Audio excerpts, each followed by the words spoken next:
నువ్వు శ్రమ పడాలి, రక్షణ పొందాలి, అనేక మందిని రక్షించాలి, రక్షణ ఇవ్వాలి.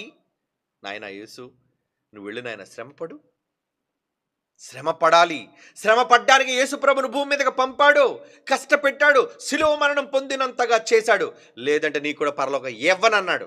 లేదంటే నీకు కూడా పరలోకం ఇవ్వనన్నాడు. లేదంటే నీకు కూడా పరలోకం ఇవ్వనన్నాడు. అవునా? బాగా వినండి. ఒకరు యేసు ప్రభును భూమి మీదకి పంపలేదు, పరలోకంలో తన పక్కనే ఉంచేసుకున్నాడు అనుకోండి. మనం అష్టకష్టాలు పడి, ఇబ్బందులు పడి, ఎన్నో ఇబ్బందులు పడి, శ్రమలు పడి మొత్తానికి పరలోకం చేరుకున్నాం. అప్పుడు దేవుడిని ఏమంటావు తెలుసా?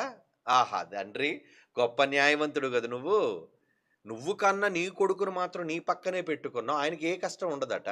ఆహా తండ్రి, గొప్ప న్యాయవంతుడు కదా నువ్వు. నువ్వు కన్నా నీ కొడుకును మాత్రం నీ పక్కనే పెట్టుకున్నావు, ఆయనకి ఏ కష్టం ఉండదట. మేం మాత్రం పిల్లలుగా భూమి మీద ఉండి కష్టాలన్నీ పడి మేము రావాలా అని అడుగుతారు? అడగరా? అడుగుతారు. అందుకు దేవుడు ఏమన్నాడు? కుడిపక్క చూశాడు, నాన్నగారు ఏంటి అలా చూస్తున్నారు? కుడిపక్క చూశాడు, నాన్నగారు ఏంటి అలా చూస్తున్నారు? మరి నీకు కూడా పరలోకం రావాలి అంటే నువ్వు కూడా కష్టపడాలి నాయనా. మరి నీకు కూడా పరలోకం రావాలి అంటే నువ్వు కూడా కష్టపడాలి నాయనా. శ్రమ పడాలి మిగతా నా పిల్లల్లాగా. నువ్వు నా కొడుకువే కదా, నువ్వు నా కొడుకువే కదా. మరి వాళ్ళకి ఎలాగైతే కష్టపడితే పరలోకం ఇస్తాను, నువ్వు కూడా కష్టపడకుండా నీకు పరలోకం ఇవ్వను, కమాన్ మూవ్ అన్నాడు. నువ్వు కూడా కష్టపడకుండా నీకు పరలోకం ఇవ్వను, కమాన్ మూవ్ అన్నాడు. That is father. ఈయన నా కొడుకండి, ప్రత్యేకంగా ఈయన మాత్రం ఎక్కడికి పంపనండి, నా పక్కలో పెట్టుకుంటానండి అనలేదు. వెళ్ళో వెళ్ళో అన్నాడు. మారు మాట్లాడకుండా యేసుప్రభు వచ్చేసాడు. అందుకే పంపినట్టున్నాడు. చూడండి, వారి రక్షణకర్తను శ్రమల ద్వారా సంపూర్ణంగా చేయుటకు ఆయనకు తగును.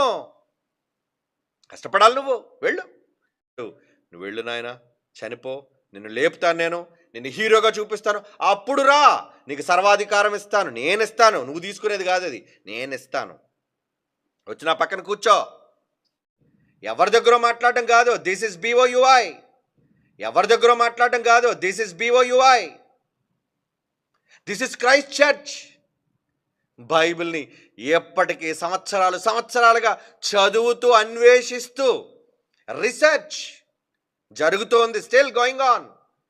బైబిల్ రీసెర్చ్ ఎప్పటికీ కొనసాగుతున్నది BOUIలో.